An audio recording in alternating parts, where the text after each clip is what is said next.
This is Spectrum. Alternative medicine, homeopathy, secret society, hypnosis, the paranormal, alternative energy, UFO, abduction, the weird, the wild, and the wonderful. With your hosts, Tom Theophanous and Scott Jordan.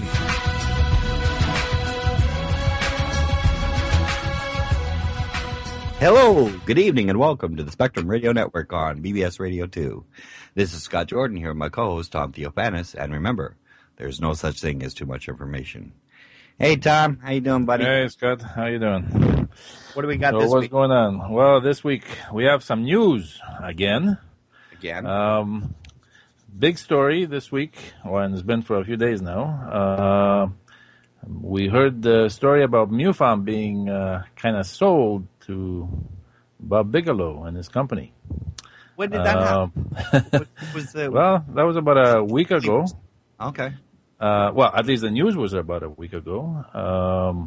Apparently, this contract was signed between MUFON and Mr. Bigelow back in February of 2009, where MUFON basically gives away everything they own and future, whatever they have and will have.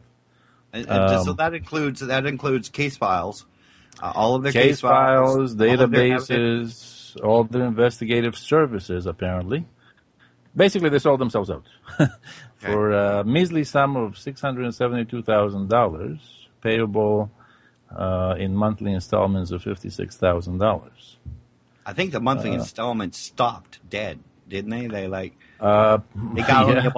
got about 380,000 of it or so, and then it just needed.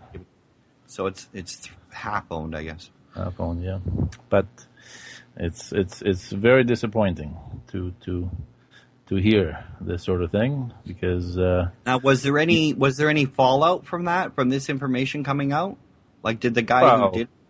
Yeah, because I think the international director either quit or got fired. I'm not quite sure which one it is.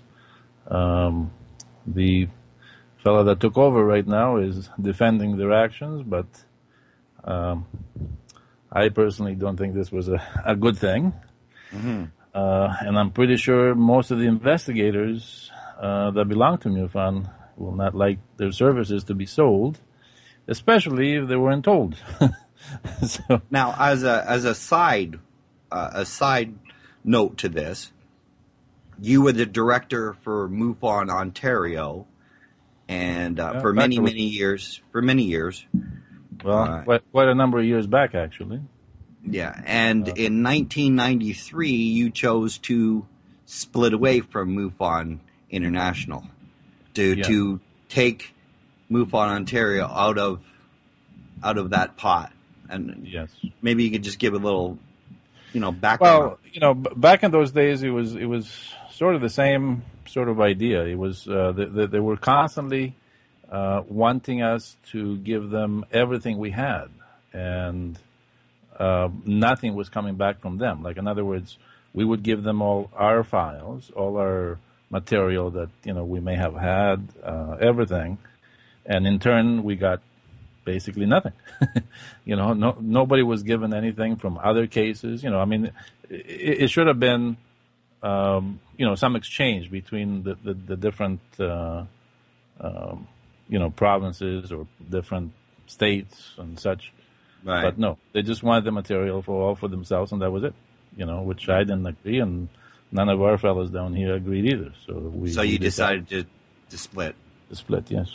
They didn't like it, but then again, hey, they couldn't do anything about it, so yeah, that's what it turned out to be. Yeah, it's just there could be a misunderstanding when they see Tom Theophanous, director of MUFON Ontario, that they go that you're connected with the MUFON International, which you're not. No, we no longer are connected, nor were we connected then, nor now. Okay, so there you go. Not a problem. Anyway, tonight we have a couple of great guests, special great guests. Carol Rainey, who has been making award-winning documentaries for PBS, cable networks, and commercial distribution for over 2 decades. In the past, she has focused mainly on scientific and medical subjects.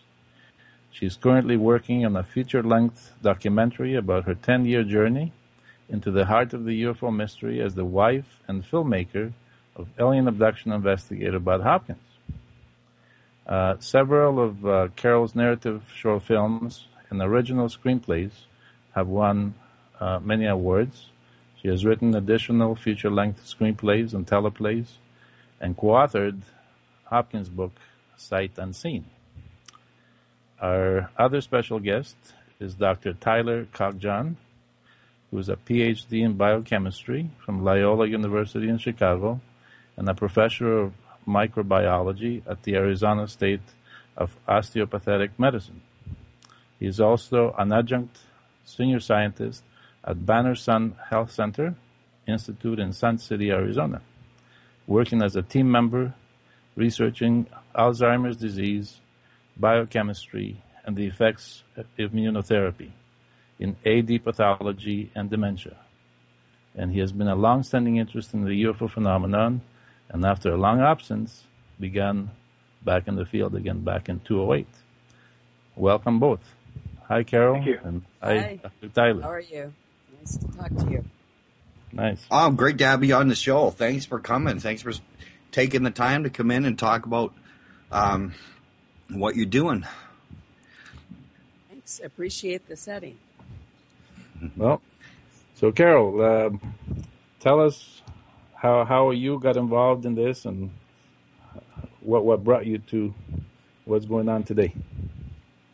Oh, well, I had no background in the popular cultural icons of science fiction, none at all. I grew up in a fundamentalist family in the Midwest where, we didn't have popular magazines, we didn't have television, go to movies or anything like that. So I basically, and then going straight into academia out of that, I really was completely just knocked out when I met Bud Hopkins in 1995.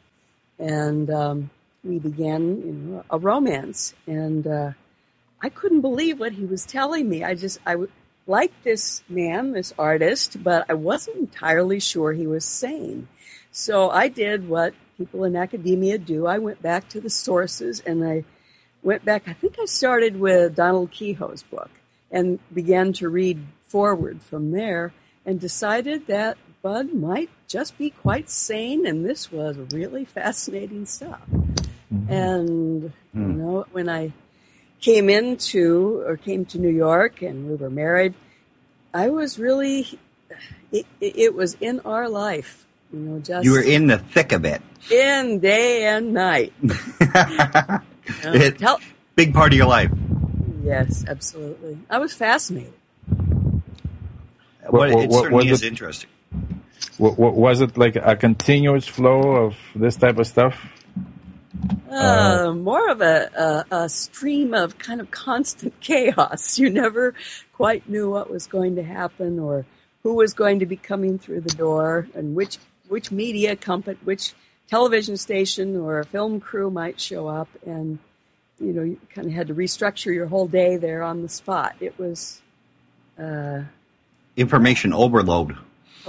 A little, but it was just so fascinating certainly the first 4 years, because I just didn't know anything about serious paranormal study.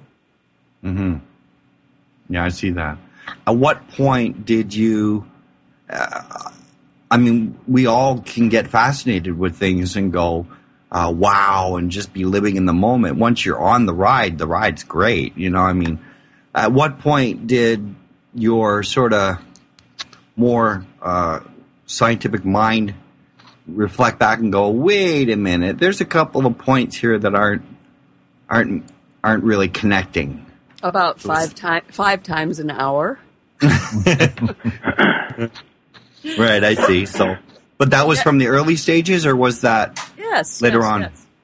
Okay. No, I would say there was a short period where kind of all the what I would call the skeptical defenses kind of dropped, and I was really completely open to all of it. And you don't quite see it coming. And so when you sort of wake up and realize that's where you are, it's a little shocking. But I really never completely stopped saying, yeah, but, if you said this, yeah, but, it could be that. And that's sort of what I do. But okay. So you did question that. Now, where did it go from there? How did it expand beyond that? Your questioning, was it being taken seriously, or was there any particular cases that stood out as your skeptical mind was going, hold on a minute here? I think there were various. It's such a mixed crew of people who come in to explore their experiences that it's really hard to generalize. If you got a young woman in a lame jumpsuit and said she didn't have a navel, my eyebrows would raise, if my back was turned. But if there was a pretty standard sort of abduction scenario that made a lot of sense to me, and that was just fascinating. Right. It wasn't the really shocking stuff. It wasn't about hybrids running around on the streets and trying to rape young women. It wasn't any of that. It was okay. much more standard in the beginning. At what point during the Linda Cortile case did you start to see indiscrepancies? Linda's extremely charming and very charismatic in her own way, just as Bud is. And Linda was part of our lives as a friend. And I would say it was it took a couple of years to really build up some concerns that what was being said was accurate. And mainly it had to do with what was in the book wasn't quite what I saw being happening in life around us. Okay. I'm trying to type at the same time. Let's see. Okay. Well, Tom, do you have another question? This is mainly your area. I'm going to let you cover most of the questions. Yeah. There was a point though in there that you started to feel that something was not right about what she was claiming. Hold on, I'm going to turn something up here, see if this helps at all. It's okay. Maybe we should talk to Tyler for a minute because I need to fix my audio and I have to think about it for just a minute. Oh, sure, of course. We can definitely do that. Tom, you want to just say, give it... Dr. Tyler, are you there? I'm there. Oh, hey. Okay, well, maybe you can give us a rundown of what you, or how you and Carol met, and this was it was an accident. I saw on an internet chat room, Carol had posted a comment about the Emma Woods case, and I had started to follow that, and I thought, geez, is that the person who wrote the book, Sight Unseen, with Bud Hopkins? And so through the miracle of the internet, I was able to track her down through her website and sent her an email. And that book, Sight Unseen, to me was very remarkable because whoever wrote that, and I found out later that Carol wrote the science part in particular, really dug down and mastered the biological sciences. I mean, they really had it. And this book was quite interesting because it's sort of science judo. A lot of the investigators kind of shy away from scientific explanations. These guys went right straight at it and incorporated it and said, okay, this would mean that, and that would imply X. And they really integrated it. So I was very impressed.